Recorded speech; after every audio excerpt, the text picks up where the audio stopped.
Let us see an object in Java is a physical as well as logical entity, whereas in whereas a class in Java is logical entity only.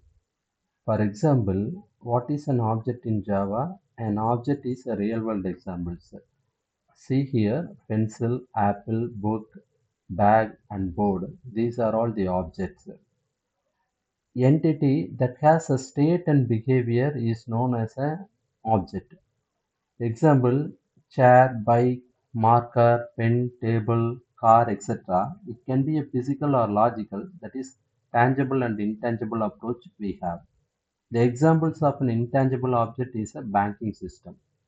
We don't know about the banking system means we can't understand what is the banking system and how it will what is the process going on in that banking system we don't know.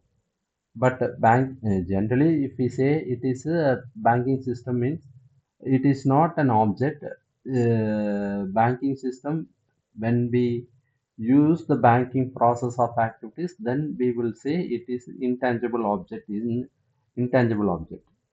Suppose let us take an example: ATM card process of activities. It is called as an intangible process. If you are a student, you are having an ATM card. How we will use that ATM card? Then we will know that. Suppose if we don't know that process means, then it is comes under a physical object we have that ATM card we have, but inside of the process we know only how we are going to detect, how we are going to get the money and how we are going to uh, deposit the money through ATM card. It is possible to understand with the help of that object, ATM card object. But inside of the process, we don't know. That is called as an intangible object. An object has three characteristics. Normally, the object having a three characteristics. That is state, represent the data value of an object. And another thing is behavior, represent the behavior, functionality of an object, such as a deposit, withdraw, etc. Here we will consider, instead of considering the banking system, we will consider about the ATM. Represent the data of an object. That ATM card, it's having about the details about the particular card holder and the behavior. It is possible to drop the money, or it is possible to deposit the money with the help of that ATM card and the ATM card numbers. Then identity, an object identity is typically implemented by a unique ID. That ATM card, we have an unique ID for that specific customer. The value of the ID is not visible to the external user. What is the inside of the process we don't know. So it is comes under the external user. We don't know how it is going on, how it will work. That amount how will transfer from one account to another. That the things we don't know. But with the help of that identity, unique ID only, we are doing that process of activities. However, it is used to internally by the JVM. JVM, we already discussed what is Java Virtual Machine to identify each object uniquely. For example, here I am giving, here we consider another example, pen. Pen is an object. Its a name is Renault. Renault, it is a brand name. Normally, the Renault pen, when I am studying, it is in white color and blue cap is there. So color is white, known as its state. So what is the behavior pattern here? It is a state. It is comes under white. So it is used to write. So writing is a behavior. So pen is an object. Name is Reynolds. Color is white, known as a state.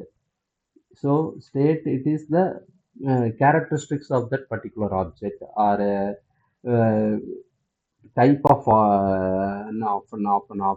type of an object. We call it as a state.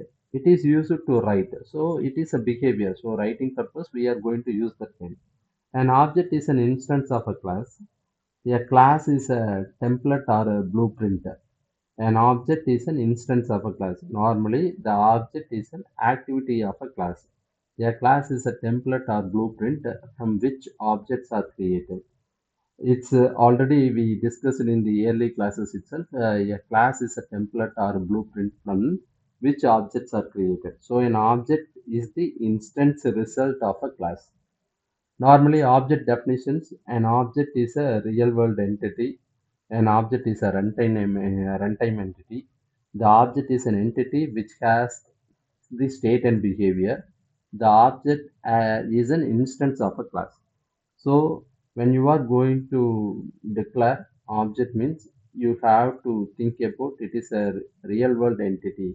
Object, it may be a real world entity. It may be not. It definitely it may be a real world entity. An object is a runtime entity. So JVM, with the help of the runtime entity, we will run that object. Then object is an entity which has a state and behavior. I am already declared what is state here and what is the behavior. Keep it in mind. And the object is an instance of a class. So object is having some instance of a class.